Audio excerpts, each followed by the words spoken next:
وهاجاك aynu ku bilowna dagaalka u dhaxeeya jabhadda TPLF iyo ciidanka Itoobiya oo haatan sii baahayo oo dhinacyo badan markaasi ku lug lahaanayo ayaa waxaa la sheegayaa dagaalku in uu haatan gobolka oo dhan uu gaadhayaba waxaana haatan ku soo biiray oo si toos ah dagaalka ugu jira wadamada Suudaan iyo Eritrea haatan furimihii markaasi kala duwanaa ee ka dagaalamayeen TPLF iyo ciidanka Itoobiya sidoodii ayuu dagaalku uga socdaa laakiin furimo hor leh oo markaasi ka baxsan markaa Itoobiya ayaa haatan dagaalku ka holcaya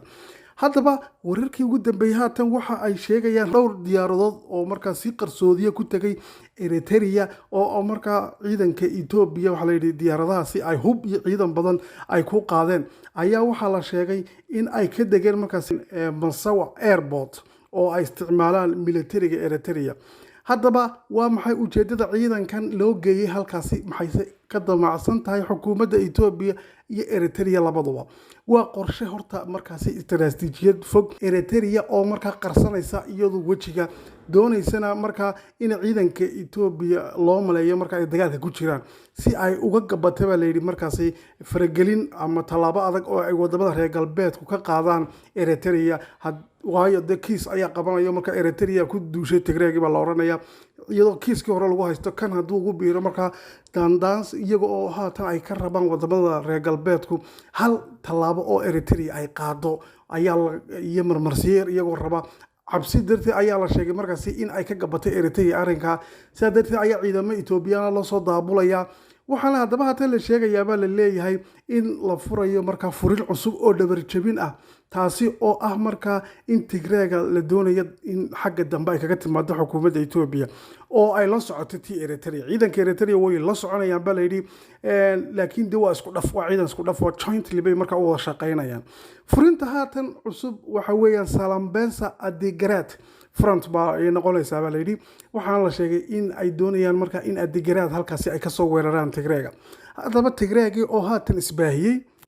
oo ka dagaalamaya canfarta deegaanada canfarta oo ka dagaalamaya dhinacii furimo badan oo ku yaala dhinaca Axmaarada haddana TPLF watan ka dagaalamaysa dhinacan Gondar haddana waa kuwan dhinaca moogtay Humeera iyo galbeedka Tigreeg ka dagaalamaya hadda waa dhinaca Suudaan oo dhimadana way ka soo dagaalamayaan marka TPLF way isbaahisay inkastoo taaka Suudaan iyadoo xaal kala toon ka warrami doono laakiin isbaahinta iskala fidisay ayaa haatan waxa la yidhi waxay doonayaan god jilic meel ay ka jilicsan tahay in ay ka soo weeraraan ciidamada Itoobiya iyo kuwa Eritrea waxaa la yidhi waa furintaasi Adigrat taasi oo haatan maalmo dhow la bilaabayo dagaalkaasina haatan uu qabanqaabadaasi ayaa socota baa la leeyahay haddaba dhinaca kale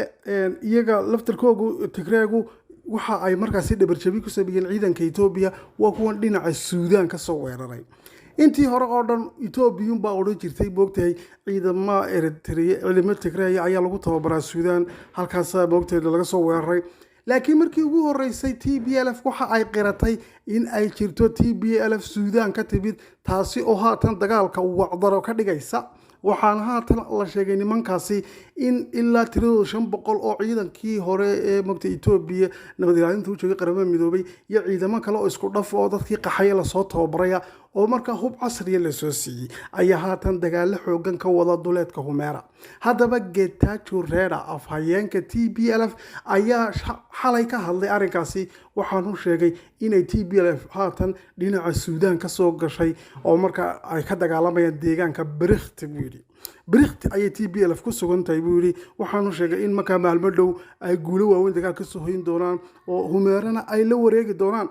haddaba waxa kale oo uu hoosta ka xariiqay oo uu ku tilmaamay dagaalka haatan socda inaanu ahayn buu yiri dagaal loogu talagalay ama kaliya ta dhex maraya Tigreega iyo markaasi xukuumadda Itoobiya wuxuu yiri waa regional war waa dagaal gobol weeyaan wadamo badan ayaa haatan dagaalka ku jira waxaanu sheegay haddii TPLF ay wuxuu guulaysato oo ay xukuumadda Abiy ka adkaato wadamo badan ayaa nabadgelyo helaya oo haatan wuxuu ku eedeynayaa markaasi madaxweynaha Eritrea Isaias Afwerki in uu markaasi gobolka ku yahay cabsi oo uu baabiinayo markaasi xasilooni dari ka abuuraya buu yiri waa sidoo hadalka u dhigay isagoo sheegay in markaasi Afwerki uu damacsan yahay inuu Suudaan soo weeraro sida oo kale uu doonayo inuu weeraro buu yiri markaasi Djibouti waxaanu yiri guusha Tigreegu ama TPLF guusheedu kaliya tamaga guul u gaar ah Tigreeg oo kaliya maaha waxa ay sida oo kale nabadgelyo heliyay oo guul helaya Djibouti iyo markaasi Suudaan iyaga ayaanan haatan markaasi sida oo kale difaacayna buu yiri xasiloonidooda oo sidaan u ilaalin lahayn waxaanu sheegay in markaas ku eedeynaya madaxweynaha Eritrea inuu yahay mid haatan xasiloon dari ka wada gobolka hadduu si kasta ha ahaatee markii horeysay ay TPLF qiratay in ay jiraan ciidamo ka soo dagaal galaya dhinaca iyo markaasi Suudaan